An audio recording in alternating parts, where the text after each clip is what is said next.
Hey everybody, what's up and welcome back. If you're new here, I'm Liz. And if this is your first time here on my channel, this is a true crime vlogging channel where I talk about true crime, whether it's solved, unsolved, unidentified, recently identified. Today is a recently identified, formerly unidentified Doe case. This is about the Marysville Landfill Doe. Now, if that piqued your interest, I highly suggest you hit that red subscribe button down below, turn your bell notification on to all, that way you know whenever I upload. And don't mind me, I talk with my hands. I am from Massachusetts, and if you don't know, everybody from the Northeast, we talk with our hands. We're very extravagant people. Anywho, so the Marysville Landfill Doe. So, on September 7th of 1977, human remains were discovered in the Marysville landfill by a bulldozer operator. Now, this bulldozer operator found these remains, instantly called 911, and investigators came out. Now, these remains, investigators determined, were from someone who had possibly fell to their demise approximately about 2 weeks prior to them being discovered. They were also able to determine that this area of trash that the remains were found in were dumped from the business dumpsters that are in the Seattle area, specifically the downtown area. So that kind of gave them an idea as to possibly where the actual murder occurred near, and then the body was dumped in those dumpsters, then bringing them to the landfill. So, they were also able to determine that this set of remains belonged to a male. Also, this male was anywhere between 20 to 40 years of age, and that they were between about 5'8" to 6 feet tall and about 155 to 160 pounds, and that this person also had long black hair. Now, cause of death wasn't immediately known to be clear, but this case was ruled as a homicide. The Seattle PD and the King County Sheriff's Office had been contacted in regards to cold cases and missing persons cases, reports of people like around the downtown Seattle area. But this case went cold after all the leads that they had that came in to the Seattle PD and to Kings County Sheriff's Office. All of these leads, everything went cold. So they had no leads. Everything was exhausted. They literally got back to square one. Who is this? Why did this happen? Why were they just finding these set of remains? We don't know. Well, in 2009, someone had entered this unknown man into the NCIC as an unidentified person. Now, the NCIC is the National Crime Information Center, which is an FBI database, and this has an index of crimes and missing persons. Now, somebody entered him in there. When I went in to research this, there's not a lot known other than this simple fact that somebody added him in there. Which makes me think that whoever added him in there kind of knows more than what they're leading on, but anywho. So, in June 2011, Detective Jim Scharf, hopefully I'm saying that right, it's S-C-H-A-R-F, so Scharf, at least that's what I presume it's pronounced as. He drafted a warrant to exhume the body of the Marysville Landfill Doe in order to perform a testing to identify him, specifically to extract DNA. Now, this exhumation was paid for by a federal grant that had been awarded by the U.S. Justice Department for DNA purposes, specifically for cold case homicides. Now, this is a grant that helps a lot of different cold cases throughout the years, but it's only awarded to specific ones. And in this case, the Marysville Landfill Doe is the one that received this grant. Now, the following month after this, the Snohomish County Medical Examiner's Office entered the Marysville Landfill Doe case into the NAMIS system. Now, the NAMIS system also does cold cases and unidentified cases as well. So, this brings us to March of 2012.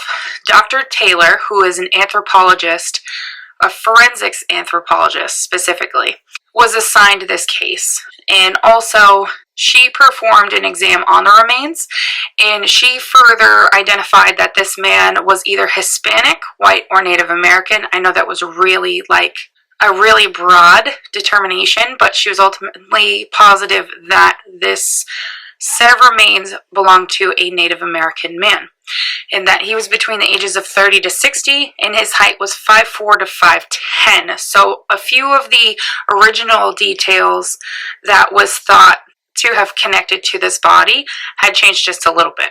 She also had a detailed trauma analysis on how the remains, what happened to his remains when he went to the landfill. Now, obviously, the initial trauma of death we can't fully determine unless we take into effect of how his body's been moved. He was almost destroyed by a bulldozer. Thankfully, this man found him or saw the remains. So from him being transported from downtown Seattle to the landfill, you imagine that there's a lot of trauma that's going to happen to this body. So she was able to determine what was trauma inflicted post-mortem and what was trauma inflicted pre-mortem or ante-mortem. So her report on this body really helped us kind of get a glimpse of what actually happened to him.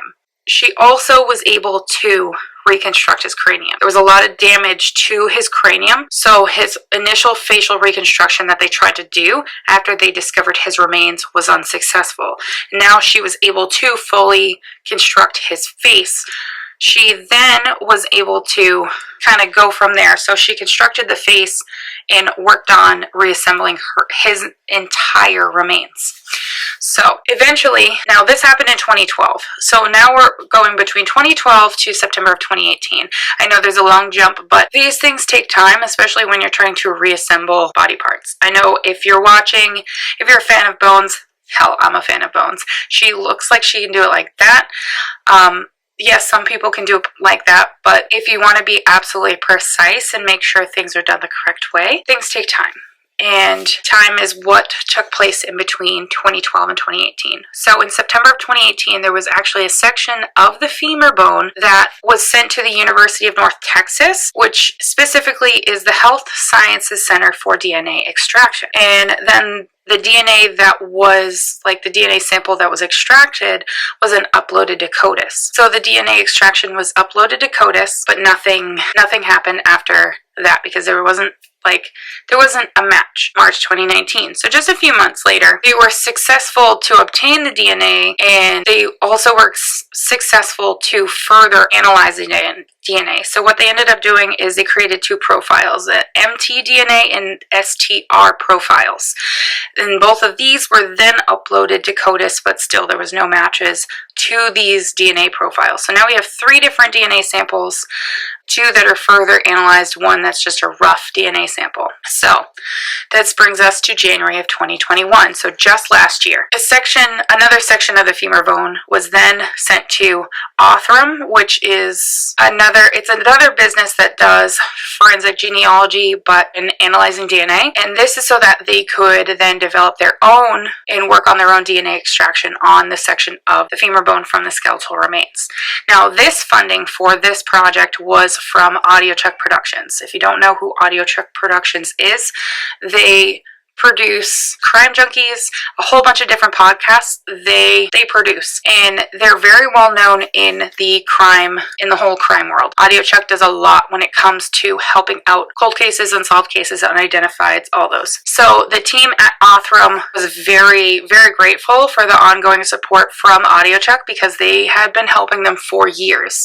And without the funding from Audiochuck, none of this would be possible. So skip forward to April of 2021, Othram was successful in obtaining DNA that was sufficient for testing. This was after they had a successful DNA extraction after multiple rounds in human enrichment samples that were taken. The Othram scientists were then able to use genetic genealogy to develop genetic genealogy. I'm getting ahead of myself. They were then able to use a genome sequencing database to develop a successful DNA profile that they then used genetic genealogy to basically establish who this person is.